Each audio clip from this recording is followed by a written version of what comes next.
I'm reviewing Double Dragon 5, The Shadow Falls.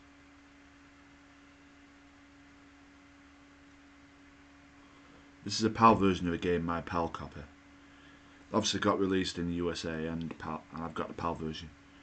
Also got released for Super Nintendo and a Jaguar. I think never played the Jaguar version, but it's apparently terrible. And the Super Nintendo version is virtually, so I don't know anything about that game, but the Super Nintendo version is virtually this game, but I'm reviewing this version, the Megadrive version. This version is far better than the Super Nintendo version in my opinion. It's got better music, it's got better controls, better graphics, better sound. The Super Nintendo version, it's more stiff and harder to hit the enemies, and some of like in this game, your attacks register virtually 3/4 of the time, where in the Super Nintendo version you don't always register like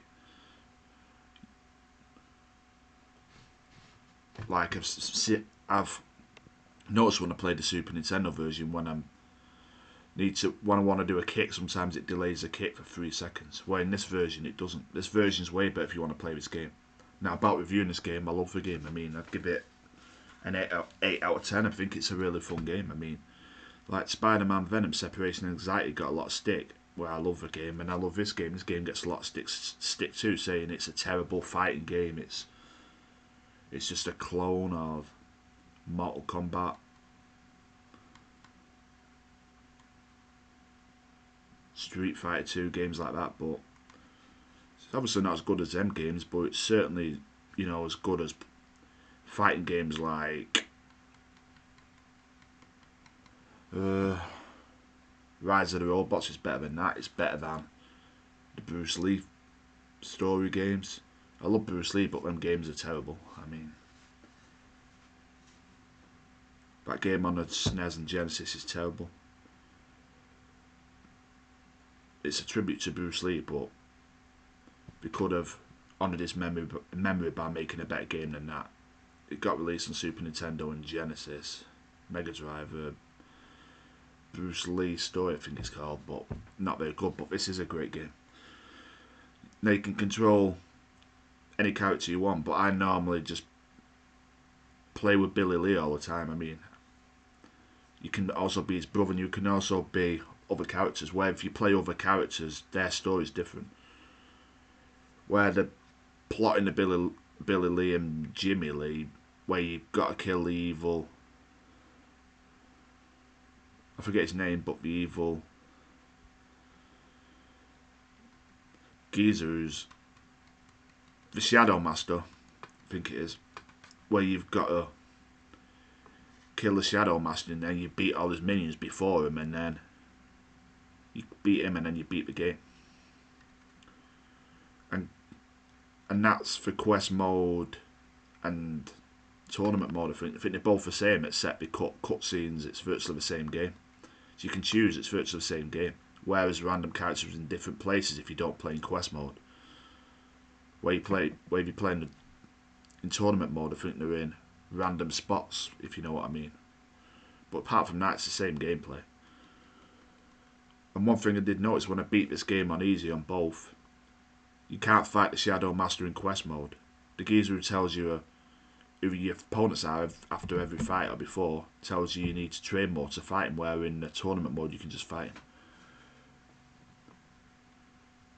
But normally when I play this game, I just play on a normal mode. I mean, easy, I mean it's too sissy like. I mean the enemies are just too weak.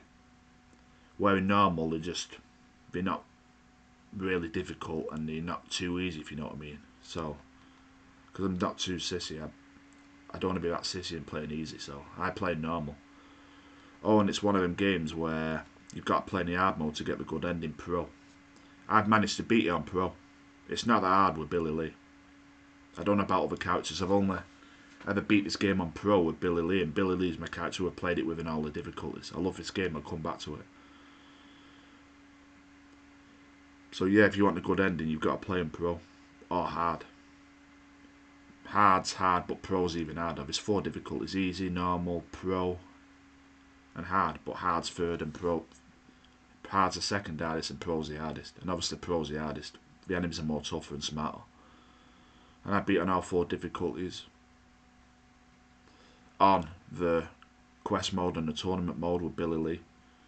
But normally when I play the game now that I've done it on pro mode and I've seen a good ending, I just normally play on normal mode for fun. And yeah, it's one of them games, like I said, if you play normal mode, you don't get the good ending. You can fight the Shadow Master in normal mode where you can't on easy in quest mode, but it says, seems you've defeated the Shadow Master for now, but I fear he'll come back. So it proves you've got to play in a normal. It proves you've got to play in the hard mode or the pro mode to get the good ending. Because I've done it, I don't need to do it again, I just play normal. So yeah, I love the game. That's the point, it's just a fighting game. I mean, you just fight every enemy and just fight the final boss, which is a Shadow Master if you're playing as Billy or Jimmy Lee. If you're playing as one of the other villain characters, they're considered bad characters, the rest of them. The only two good characters are Billy Lee and Jimmy Lee. But if you play as any of the others, seriously, I've never played as any of the other characters. Billy and Jimmy Lee are my favourite, but in this game I've only ever played as Billy Lee. I think he's the best. But when you play other characters, I think the story's completely different. I mean, the whole point of that is to... can't even say. I think I've seen someone do it where you still fight the Shadow Master for some reason. I don't know why, but I don't know anything about the other characters' stories because I've only played this as Billy Lee. And I know Jimmy Lee's ending is the same as this because I've seen someone do it, but other characters, I mean, I'm told the story's different. So yeah, I don't know anything about their stories. I only ever play this game as Billy Lee. But yeah, I love the game. I give it, like I said, an 8 out of 10.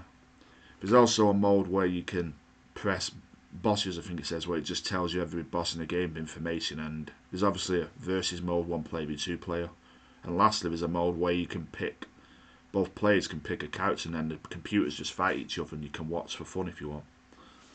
But yeah, I absolutely love this game. Give it a go. This version anyway. I'd recommend you play this version over the Super Nintendo version. 8 out of 10. This version, no doubt. But yeah, if you want the best ending, you're going to have to play on Pro, and that can be hard. Because even when I knew what to do, still, you only get 5 continues in the game, so... I never got to that point, but I did lose a couple of continues, but I managed to beat on Pro and hard, and then easy normal last, and now I just play the game on normal for fun, but be warned, like I just said, you only get the good ending on Pro, or hard. On normal, he'll say, you've defeated the Shadow Master, but I think he'll come back. Where in easy you don't fight him at all if you play in the quest mode. So, and once you beat the Shadow Master on normal, once you beat the Shadow Master on pro or pro or hard, you get an extra good ending, what shows a picture and then the credits roll. But on normal, you still see the credits roll after he says, I fear he'll come back. You still get to see the credits roll. And even on easy you get to see the credits roll, even though you can't fight the Shadow Master. So yeah, anyway, it's not really that hard of a game. I mean, difficulty, I'd say the difficulty is just right. But the game's great, 8 out of 10. Gets a lot of sticks saying it's a bad fighting game. There's better fighting games, but there's worse too. It's obviously no Mortal Kombat, Street Fighter 2, but it's still very good. 8 out of 10.